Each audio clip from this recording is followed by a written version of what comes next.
The urgent diagram. Complex number को जब हम रिप्रेजेंट करते हैं, हम उसको किससे रिप्रेजेंट करते हैं? आर्गेंट डायग्राम से रिप्रेजेंट करते हैं। ठीक है। Representation of a complex number in plane. सारे एक्सियम्स हमने पढ़ लिए हैं, हमें यहाँ से पढ़ने की जरूरत नहीं है। इधर से जस्ट देखें।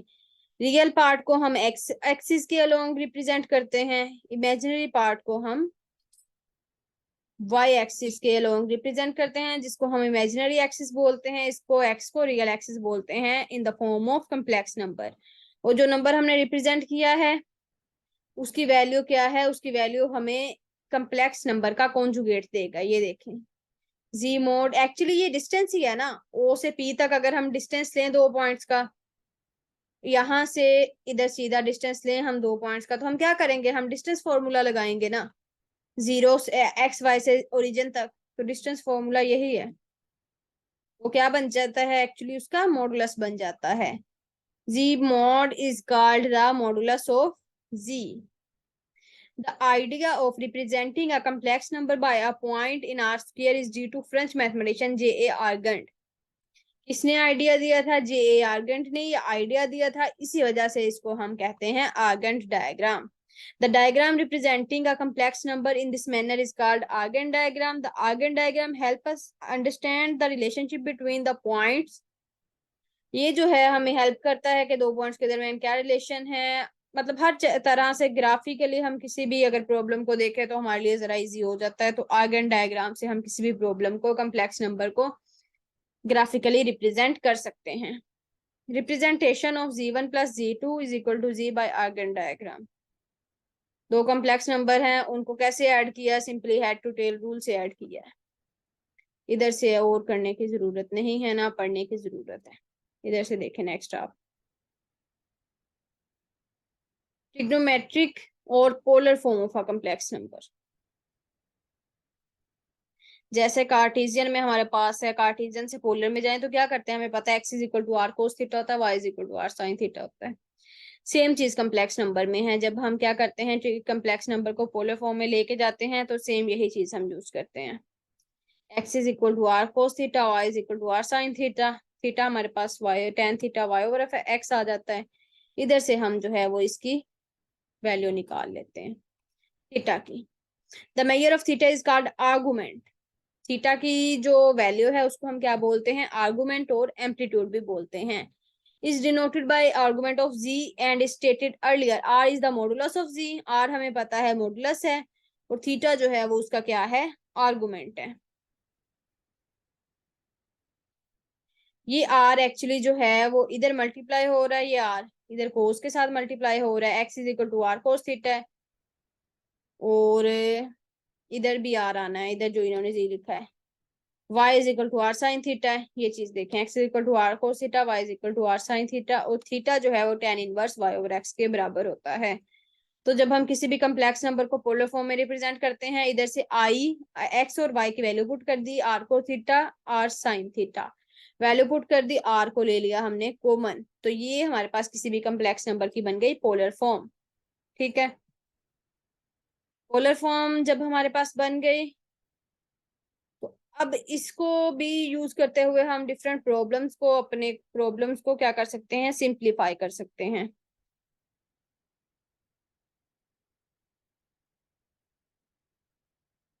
ये देखें, there are an infinite number of values of theta for which three satisfied. Theta की डिफरेंट वैल्यूज के लिए सेटिस्फाई करता है। फॉर एग्जाम्पल इफ थीटा, अगर हम 2 n पाई ऐड करें, क्योंकि ये 10 का पीरियड है तो वो रिपीट हो जाएगी वैल्यू। ठीक है, वो वैल्यू रिपीट हो जाएगी। तो ऐसी वैल्यू जो -पाई से पाई के दरमियान आए, ऐसी वैल्यू को हम बोलते हैं प्रिंसिपल आर्गुमेंट। ऐसी वैल्यूज हमारे पास बेशुमार आएंगी, इन्फिनिट वैल्यू आएंगी, क्योंकि उसका पीरियड है। जब पीरियड एग्जिस्ट करता है उसका मतलब ये होता है कि इस वैल्यू पे ये हमारे पास जो फंक्शन है वैल्यू अपनी वैल्यू रिपीट कर रहा है, अपना आंसर रिपीट कर रहा है। तो -पाई से पाई के दरमियान जो वैल्यू आएगी उसको हम बोलते हैं, ये हमारे पास क्या है? ये प्रिंसिपल आर्गुमेंट है। बाकी सारी आर्गुमेंट्स होंगे, जो -पाई से पाई के दरमियान होगा वो क्या होगा? वो हमारे पास प्रिंसिपल आर्गुमेंट होगा।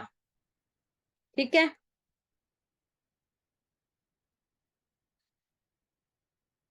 The value of theta is called principal argument of z and is written as argument of z. जो प्रिंसिपल आर्गुमेंट होता है उसका ए हम कैपिटल लिखते हैं, उधर से हमें पता चल जाता है ये प्रिंसिपल आर्गुमेंट है। In contrast to the general value of argument, बाकी सारे को हम किससे रिप्रेजेंट करते हैं, स्मॉल ए से। तो ये जो है minus pi less than argument of z less than equal pi के दरमियान जो वैल्यू आएगी उसको हम बोलते हैं principal argument.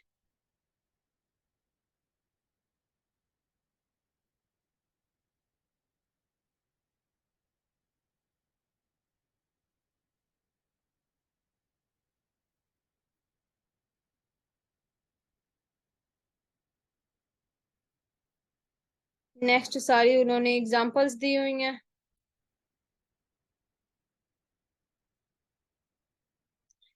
Product and quotient of complex numbers in polar form. Product और कोशेंट को उन्होंने कहा हम पोलर फॉर्म में कैसे लिख सकते हैं, उसको मल्टीप्लाई, उस पोलर कॉम्प्लेक्स नंबर को लेके उनकी पोलर फॉर्म लेके उनको मल्टीप्लाई कर दिया, ठीक है ना। तो फॉर्मूला लगा के सिंपल क्या हुआ कि वो जो है वो सिंप्लीफाई हो जाता है, ये इस तरह फॉर्म बन जाती है। और आर्गुमेंट की अगर बात करें तो आर्गुमेंट का ये रूल है, ये हम कॉम्प्लेक्स नंबर में भी पढ़ेंगे। और दो नंबर का आर्गुमेंट, अगर दो नंबर मल्टीप्लाई हो रहे हैं उनका आर्गुमेंट लेते हैं तो एक्चुअली उनका जो थीटा एंगल है वो दोनों का ऐड हो जाएगा। इधर से देखें, दो नंबर मल्टीप्लाई हो रहे हैं उनका आर्गुमेंट किसके बराबर होगा, उनका अलग अलग आर्गुमेंट लेके उनको ऐड कर देंगे तो ये दोनों चीजें बराबर हो जाएंगी। ये अपने आप नोट्स में नोट कर लेना है। एक्चुअली जो मैं हाईलाइट करती हूँ वो तो आप सारा ही नोट कर लिया करें क्योंकि वो चीज इंपॉर्टेंट होती है।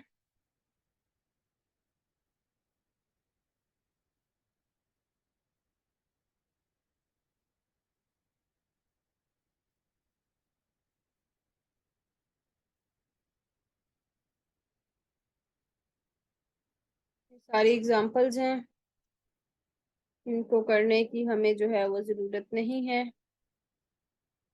मोस्ट इम्पोर्टेंट है ये इनइक्वालिटी जो आपने नोट करनी है, ठीक है।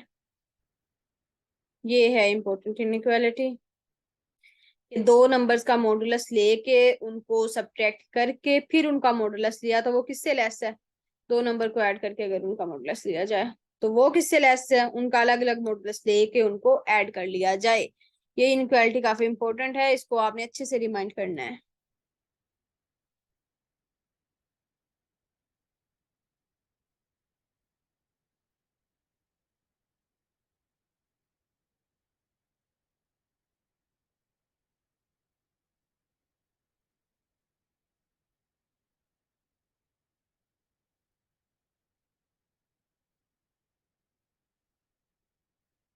नेक्स्ट हमारे पास है locus of a complex number.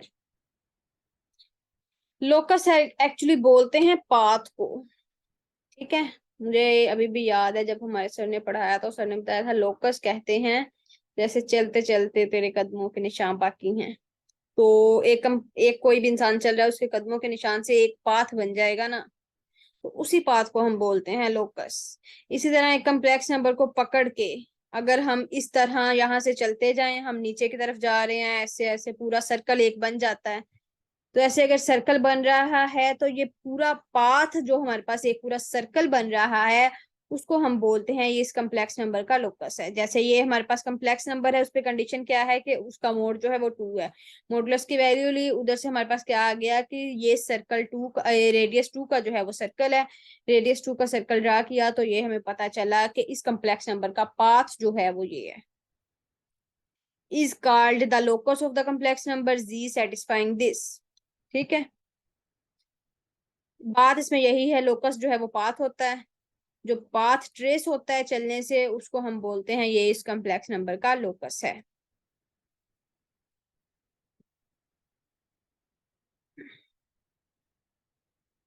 ये जी आ गई हमारे पास एक्सरसाइज 1.1। ये इनइक्वालिटी हमने पीछे पढ़ ली है, यही नोट करनी है जस्ट आपने। और ये चीज भी नोट कर सकते हैं, ये देखें ये वाले, ये कम्प्लेक्स नंबर में भी आएगी जब कम्प्लेक्स नंबर की बुक हम सेपरेटली स्टडी करेंगे। यहाँ तक किसी को कोई क्वेश्चन है तो वो पूछ सकता है।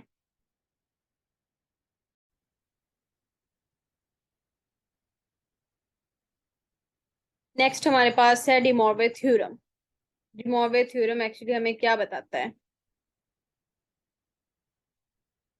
As in the case of real numbers, integral powers of a complex number is integral power जो है एक्चुअली तो वो सिंपल है ना, कि अगर जीरो है किसी भी चीज की पावर वन के बराबर है, अगर जी पावर एम प्लस वन है तो हमें पता है पावर्स ऐड हो रही हैं तो वो नंबर्स बेसिकली मल्टीप्लाई हो रहे हैं।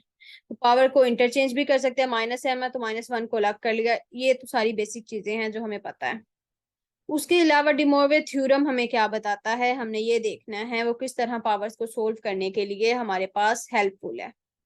डिमोवे थ्योरम हमारे पास ये है कि कोई भी कम्प्लेक्स नंबर है उसकी पोलर फॉर्म हमारे पास ये है, तो हम करते क्या हैं कि उसकी जो पावर n है अगर हमें उसकी n पावर लेनी पड़ जाए तो डिमोवे थ्योरम हमें किस तरह फैसिलिटेट करता है, किस तरह में कहता है कि आप ये कर लें। तो पावर जो है वो सिंपली एंगल से मल्टीप्लाई हो जाएगी और ऊपर से पावर खत्म हो जाएगी।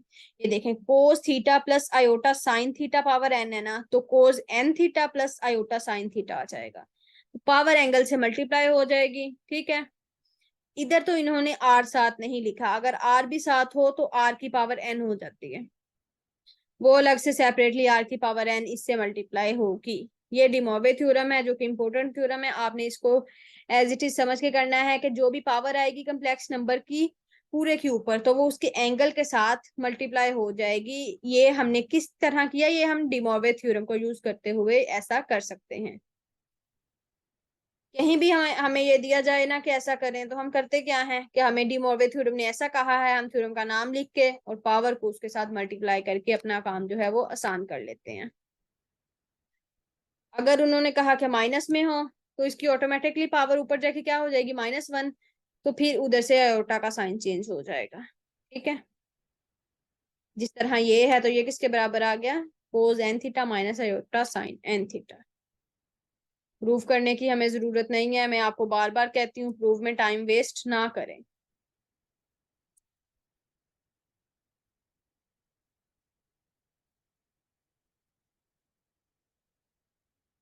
प्रूफ में टाइम वेस्ट करेंगे तो आपका अपना नुकसान होगा, मेरा कुछ नहीं जाएगा। Application of De Moivre theorem to express cos n theta plus and sin n theta as infinite as finite sums of power of trigonometric function of theta where n is positive integer। उन्होंने क्या कहा है कि हम इसको कैसे represent करेंगे series में, फाइनाइट सम ऑफ पावर्स, इसको जो है उन्होंने कॉम्बिनेशन में लिखा, इसको n पावर है ना तो हम बायनोमियल थ्योरम लगा के, बायनोमियल थ्योरम लगाया ना हमने, बायनोमियल थ्योरम फर्स्ट ईयर में पढ़ा है, binomial theorem and series chapter 8 में पढ़ा था ना, तो बायनोमियल थ्योरम लगा के हमने उसको सोल्व किया है। सोल्व करते करते हम किस रिजल्ट पे पहुंचे हैं, सोल्व करते करते इस रिजल्ट पे पहुंचे हैं, इतना लंबा रिजल्ट बन गया ये देखें। तो आप खुद देखें डिमोवे थ्योरम से हमें कितनी आसानी हुई, अगर बायनोमियल थ्योरम लगाया तो ये चीज हमारे पास आ जाएगी।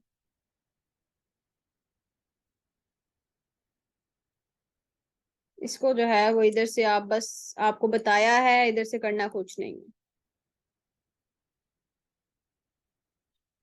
उन्होंने कहा है कि अगर express powers of cos theta and sine theta in a series of, series मतलब इनफिनिट टर्म्स ऑफ कोसाइन और science of multiple integral multiples of theta, x की वैल्यू ये है माइनस एक्स के वन और एक्स की ये है, तो इन दोनों को ऐड और सब्ट्रैक्ट किया, इसकी पावर ली, उस पर रूल लगाया, उसकी सीरीज जो है वो हमारे पास बन जाएगी, कोस पावर एन थीटा की जो सीरीज है वो ये बनती है। इसको भी याद करने की जरूरत नहीं है। ठीक है, इसी तरह साइन थीटा की उन्होंने सीरीज बनाई, साइन थीटा पावर एन की जो सीरीज है वो अलग से बना दी, उससे हमारा कोई कंसर्न नहीं है। ये आइडेंटिटीज हैं, नोट कर लें तो बेहतर है, ना करें तो एज इट इज आइडेंटिटी जो है वो पेपर में नहीं पूछी जाएगी। ठीक है, इतनी बड़ी किसी को याद नहीं, सिंपल और आइडेंटिटीज जो है ना, double angle identity, half angle identity, वो ही नहीं याद रहती तो ये कहाँ से याद रहनी है।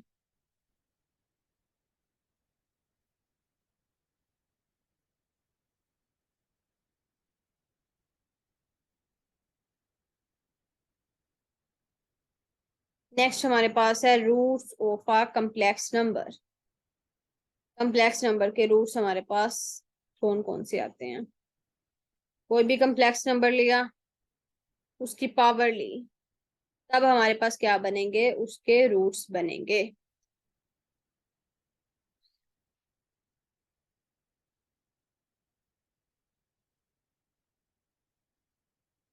क्योंकि ये ट्रिग्नोमेट्रिक फंक्शन है, ट्रिग्नोमेट्रिक फंक्शन के जो है वो पीरियड एग्जिस्ट करते हैं, 2n पाई, 2k पाई भी लिख सकते हैं। उस पे जो है वो अपनी वैल्यू रिपीट करता है, तो इसीलिए आर्गुमेंट की वैल्यू हमने क्या कह दी कि अल्फा की वैल्यू हमारे पास ये आ सकती है, एंगल जो है। उस लिहाज से उसका बन गया। इधर से आप छोड़े, हम आगे इसके क्यूब रूट ये देखें। Find n nth roots of unity. इधर n nth roots of unity find करने के लिए कहा गया है, तो इसका मतलब इसकी n पावर लेंगे, उसको आगे सोल्व करेंगे।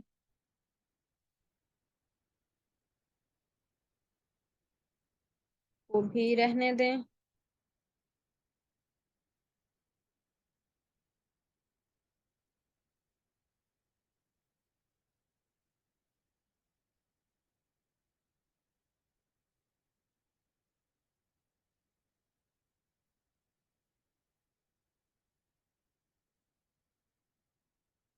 एक्सरसाइज 1.2।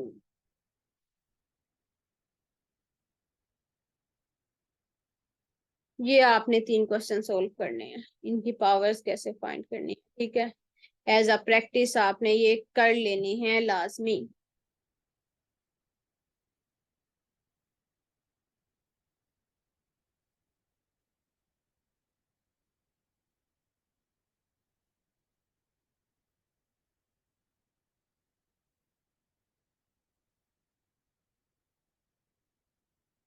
उसके अलावा इस एक्सरसाइज में से जो है वो करने की जरूरत नहीं है।